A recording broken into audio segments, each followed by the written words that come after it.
Hello everyone, welcome back to When Saturdays Come with me, Dry Bry. I hope I'm finding you all well and not suffering too much after the weekend. Absolutely abysmal, wasn't it, performance against Derby County. I'll just do a bit of a brief recap on that. Obviously we lost 3-1 and it was very disappointing. Three individual mistakes that we could have all been avoided. From the corner, nobody picking up Morris when he headed it in.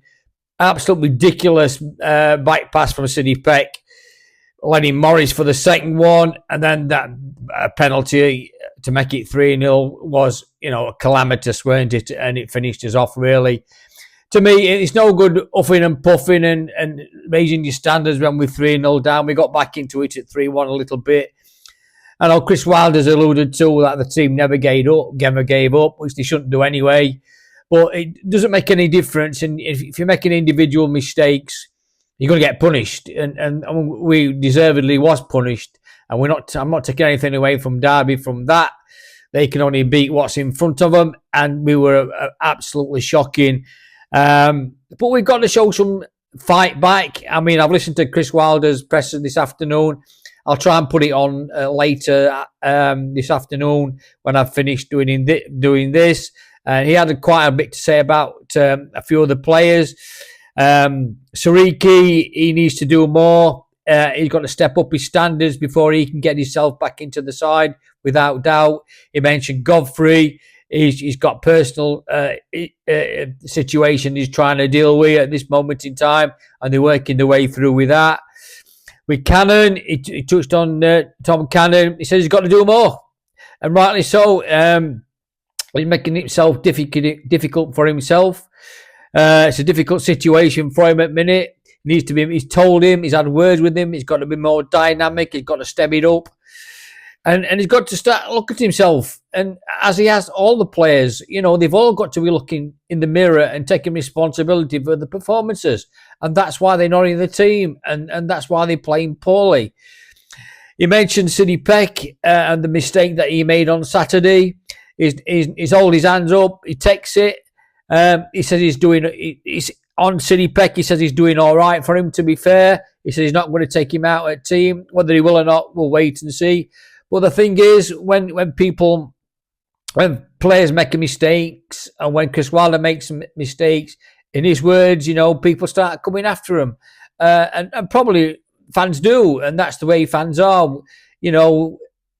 Individual mistakes cost points, and managers' decisions cost us as well. So it's end of the day, we've got to cut them out, and they've got to cut the mistakes out all the time, and they can't afford to keep making them mistakes, can they? He touched on Louis Barry. The clock is ticking. It's time for everybody to come good. It's up to individuals before January, and if they want to be here in this football club before January, they've got to step it up. They've got to raise the standards. And if they don't, they'll be gone. It's as simple as that. So they've got to have big performances. And he knows what he wants for January. Chris has put his blueprint into board, and he knows what it requires.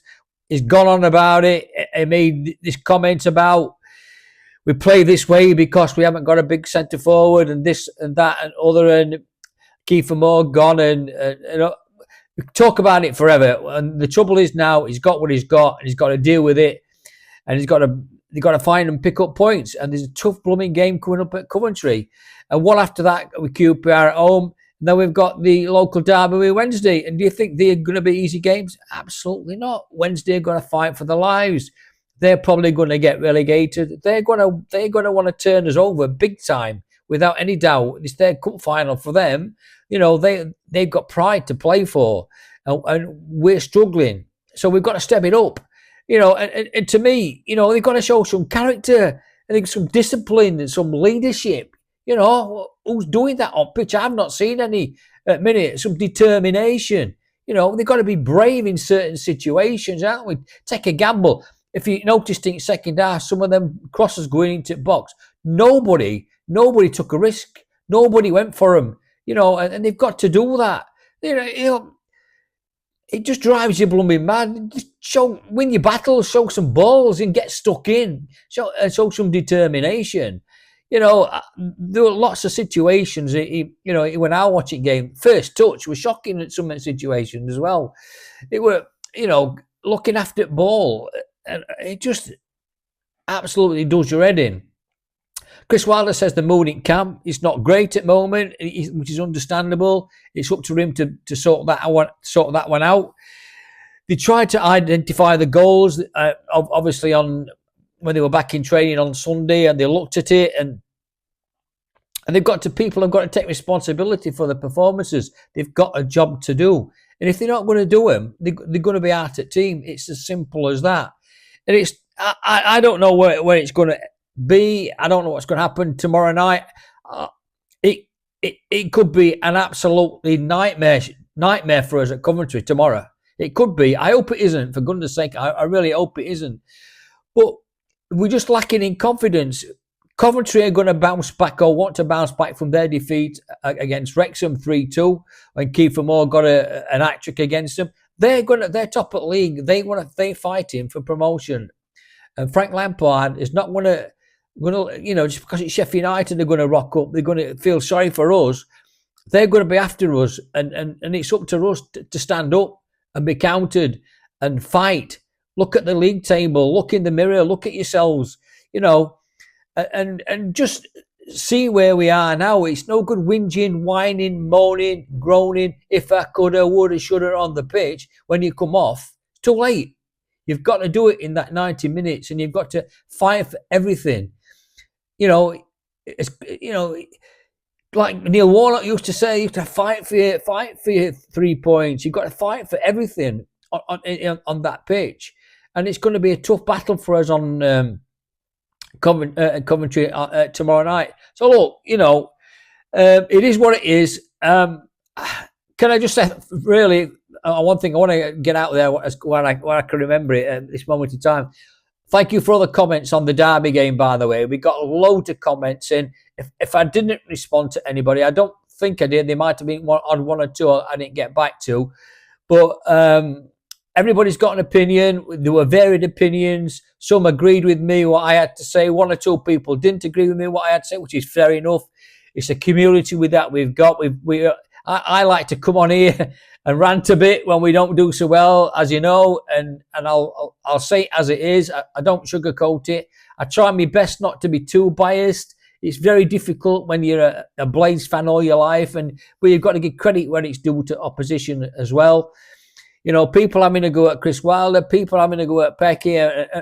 That's the way it is. That's the way it is. And this channel is you can come on here, you can vent yourself, you can say what you want within reason, and get it off your chest like I do. I have to, because it's good for me to let off some steam sometimes, and I know I can't swear and this and that other, because obviously it'll cause problems, and I don't generally, but we've got to have a release somewhere, and this is my release, and I hope for you guys as well, if you want to come on the channel and just vent it out in your comments, don't do that. Please do that. Don't be afraid to do that. That's what we're all here for. We all together. We all Blades out. We've got to still keep believing that we can get up that league table in the not too distant future. It's going to be a hard, long season. I don't think there's going to be any promotions or top sixes at this conjuncture by any stretch. There's got to be a turnover of players of some degree come January. But there's games to be played before then. It's no good waiting and hoping and praying that Hamer's going to come back soon after international break. Hopefully we'll get Blaster back before Christmas and Chong back before in the next few weeks. So we've lots to look forward to as well. It's not all doom and gloom. There's a long season ahead yet, the whole winter period, and we've got to stay positive. We've got to stick together and get behind the team. It's really tough. I've been here before when we've been bottom of the league. I've seen all this before, and there's only one way around it. You've got to battle it out, and you've got to stick behind them. You've got to support the team the best that we can, and just hope that it turns, and it could turn easily, very easily. A little bit of luck, a little bounce of a ball, little penalty we might get somewhere along the line, an own goal somewhere, something will happen somewhere for it to turn. but you've got to make your own luck as well. You've got to, like I said earlier, you've got to win your battles as well, and stand up and be counted, and show your character and your determination to win games of football. So look, thanks for watching. I really appreciate it. Please, obviously, like and subscribe if you've not already done so. It doesn't cost you anything to subscribe. I don't want any fees or anything like that. It's all free on here, and I'll tell you everything that if I get any information, which I do occasionally, I'll put it on here as well. But for now, we look forward to tomorrow night. As I said earlier on, I'll try and put Chris Wilder's presser on in a bit if I can. And we'll look forward to. Well, I have heard what bits where he's had to say. I'll put it on anyway, and let you decide for yourself what you think. I'll do a post match after the game tomorrow night, also or on Wednesday morning, and then we look forward to the game against QPR on Saturday, and then we've got an international break for another reset. So thanks for watching. Up the Blades. Keep believing, Blades. You know, it could come good sooner or later.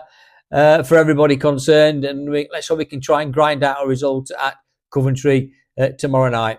Up the Blades. So to review the video, etc., what are the key kind of things you want the team to address when they take to the field against Coventry tomorrow?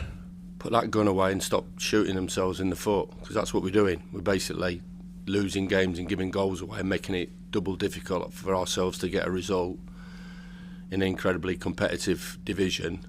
By making the mistakes that we're making. Talked about the game management at Preston. Game was done.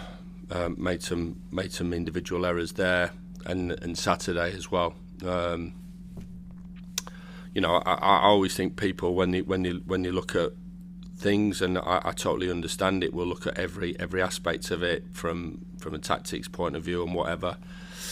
I've got to say, if we get it wrong, we get it wrong. In terms of the team set up.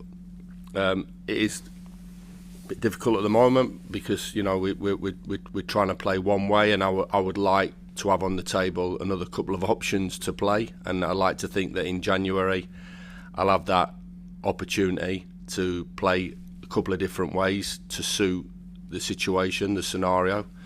If a team's up the pitch, if a team sits deep, if a team plays with a low block, if a team plays with a mid block, however team set up. And I think that at the moment it's quite difficult to change the way we play. But I think that hopefully will change in January. But goals and games are decided by goals. And I think if you had a reel of all the 6 goals that we've conceded, 5 out of the 6 have come from us making poor decisions. You know, situation on Saturday, we have to go and clear that out. It's in the zone. We have to go and clear that out. By our centre halves have to go and deal with that situation. And the second goal, I talked to City about it. When have you ever done that? He's never done that. I've not seen any player do that since I've been the manager of Sheffield United. Put somebody clean through from the halfway line. It's an individual error. And the third goal, you know, I'll let everybody else talk about that. In the game, there's nothing in the game.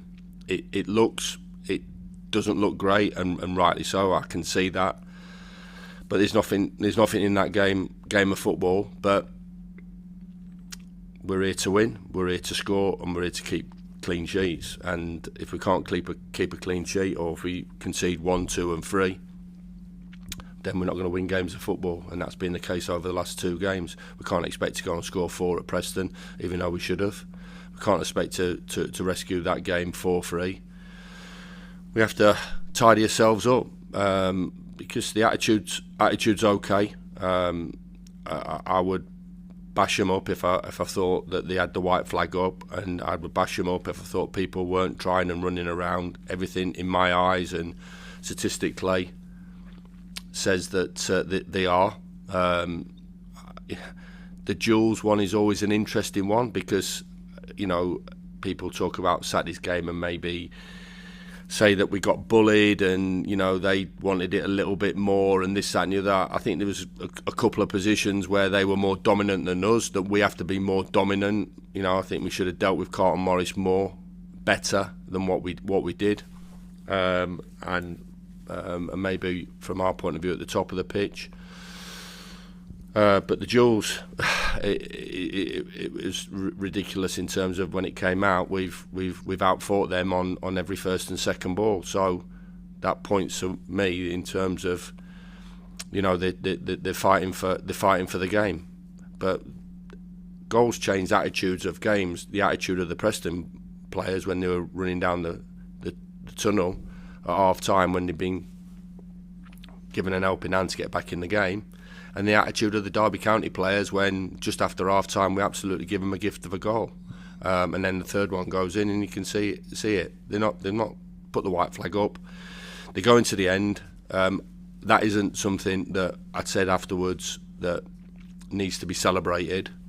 But on the flip side of it, you know, I will say that they're not sticking that white flag up, and they won't be allowed to stick that white flag up. So we have to look at the goals, the concession of goals, cut out those silly mistakes, and give ourselves an opportunity of winning a game, which we did up until 8:47 10 days ago. And as well, always, it is. We just talked about it there, a little bit of feast and famine. You know, when we're 2-0 up at Preston, you know, the feeling of we're a really good team and we're on our way to another 3 points, and then we'll play Derby, and then we'll go to Coventry, then we'll play QPR, and all of a sudden, you know, we're eyeing the top two up, and obviously off the back of 2 defeats, now the mood internally and externally is a really negative one. So I have to find that balance as well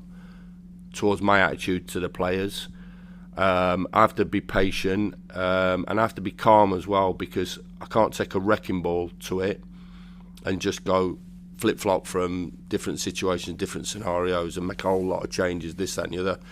I believe that we're on the right track in terms of how we want to play, but ultimately, and I totally get this, the game is decided, and I'm the biggest believer in this, the game is decided in both boxes. The bit in the middle is important, but ultimately the game is decided in both boxes, and we're deciding it for other teams. Do they need to get better then at sort of dealing with a setback? Because Preston and the other day, you know, that they went to the end, but it was the bit in between, wasn't it, that one goal became 2 quite quickly. But that was, they don't wave the white flag as such, but they don't. But it's individual errors. It's not trying. It's not collapsing. It's not getting done. He's made a poor decision. I think in terms of the first 6 games, I thought he got hung out to dry really, and I think everybody did, because of the position that he played and no protection either side of him. So we've changed that. We haven't been battered by anybody in all the games that we've played. City hasn't been exposed.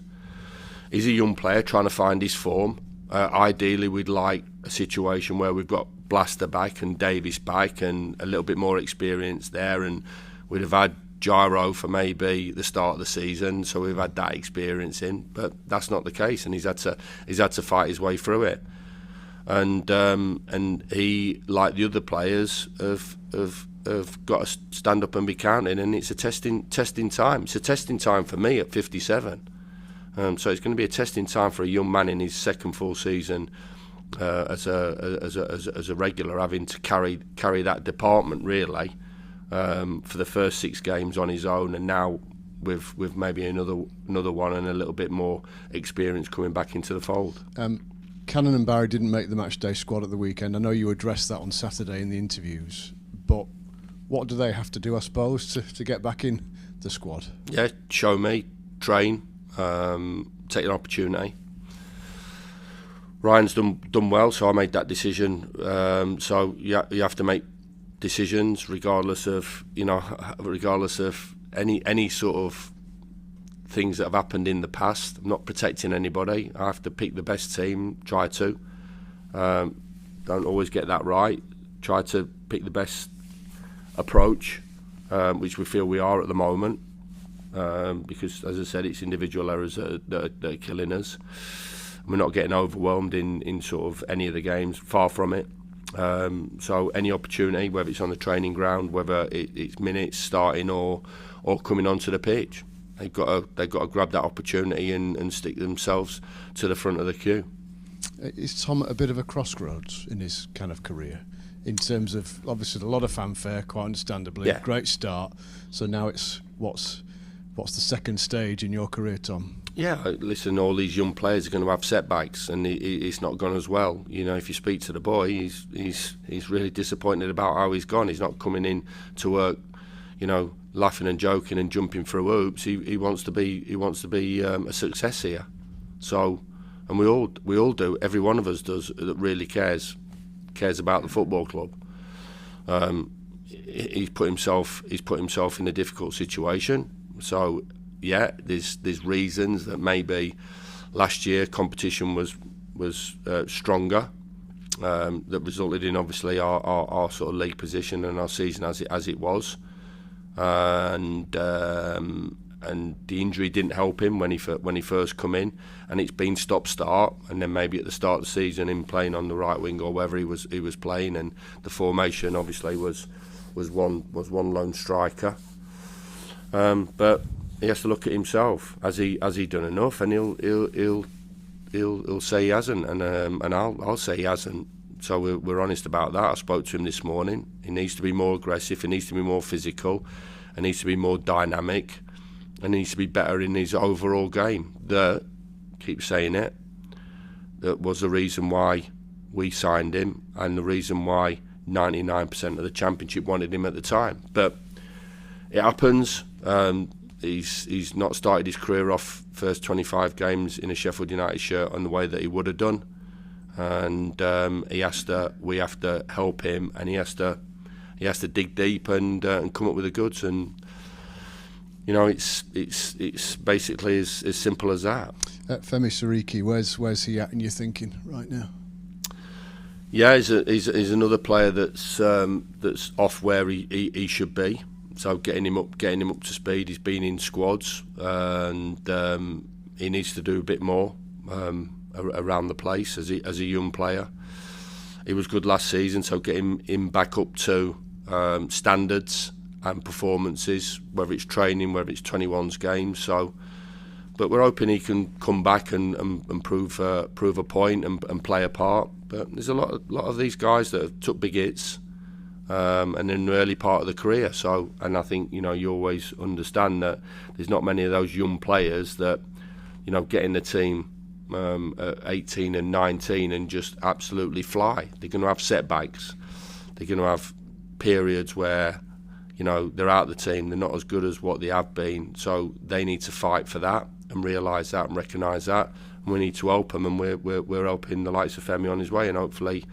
I want everybody to be at the top of their form, and unfortunately at the moment there's some players that are searching for that. And Godfrey, look, I know his circumstances have been much discussed. Might he be available anytime soon before January? Well, we're just working away with that one. That's, as I said, it's a personal situation. So Coventry, the next opposition, they're obviously flying high at the moment. What's your perspective on them and the challenge they are? Yeah, built sensibly in the summer off their achievements. I think Frank will always recognise the contributions of Mark and what he did. I think I said it after our game last year. So to pick a really talented group that were doing okay as well and add what he added is outstanding from him. I've always said I'm a Frank fan, and from an English manager's point of view, a supporter of England and English managers. He's a competitor, and we've had some battles against his teams in the past. Some really tight games as well. But they're a good group that have grown and added, and got that stability about them. They've obviously suffered a setback on Friday night, and he'll be looking to come flying back on Tuesday. But I do believe that he'll be looking at us as his career has always unfolded out of respect. But we have to go and earn that respect as well by playing well, being hard to beat, not making the mistakes that we've made. being effective with both parts of the game, but always a tight game, always a difficult challenge. Obviously, the game down there last season was one that was highlighted, and Frank came in there and did a great job. I think that always there'll be a question mark about when managers take over teams. I've taken over teams that are okay. I took over a decent team at Middlesbrough and added my bit. I think Michael Carrick took over a decent team from me at Middlesbrough and added his bit. I think Frank took over a team that was in an okay position, that wasn't a million miles off. And then there's other times where you take over teams that you need to put a lot more work into, they're not as settled, not in as good a place that you thought they would be, and you just have to keep working away. Personally, we're all working away as hard as we've ever worked. There's no question marks about commitment and attitude and desire to get this bike turning round and going in the right direction. I think we all understood it was maybe more difficult than what I first expected to be, but we'll work away at it and we'll give it everything we got, because we are at the moment. Hi Chris. Hey Dan. As we touched on in this room before about January, talked about it a lot, haven't we? There's a lot of focus on that, understandably, and it can't come soon enough, but there's a lot of football before then, isn't there? Yeah, of course there is. You can't afford to sort of just hang your hat on that, can you? No. The current group have to step up before then, don't they? Yeah, we need big performances. We need to cut out the mistakes, and I do understand the narrative when you talk about soft underbelly and stuff like that, and it could look like that. I get that. I'm not. Maybe apologies for Saturday. Maybe a little bit frustrating on a time, and I always think that maybe it is quite. I think when you feel so passionate about something and you feel so frustrated about something, because a lot of work has gone into setting us up. And we saw decent signs in the Watford and Blackburn game, and even in the Preston game, and to lose that game and then to come off the back of the individual errors that were strewn across all the goals, the two goals. Because as I talked about it, I'm no deflection or anything. For me, there was hardly anything in the game from a stats point of view. If everybody wants to recognise those things, I'm a results-based guy and don't like losing. And to lose two games, here on the spin, really hurts, and it hurts everybody. And to lose the games that we had when we should have picked up some valuable points off the back of those games. So I understand when people come out with stuff.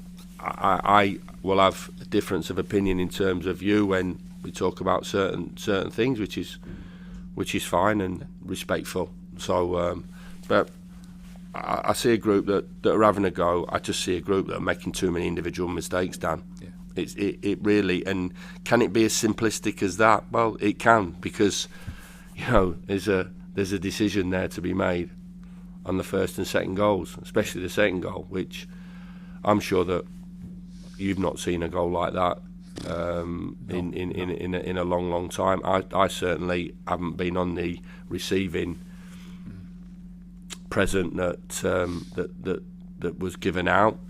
It's a young player making a mistake. But what I will say, not just for the young player but the team, if in my eyes and in my experience, words that sometimes get used loosely, that becomes sort of a really difficult and tough afternoon.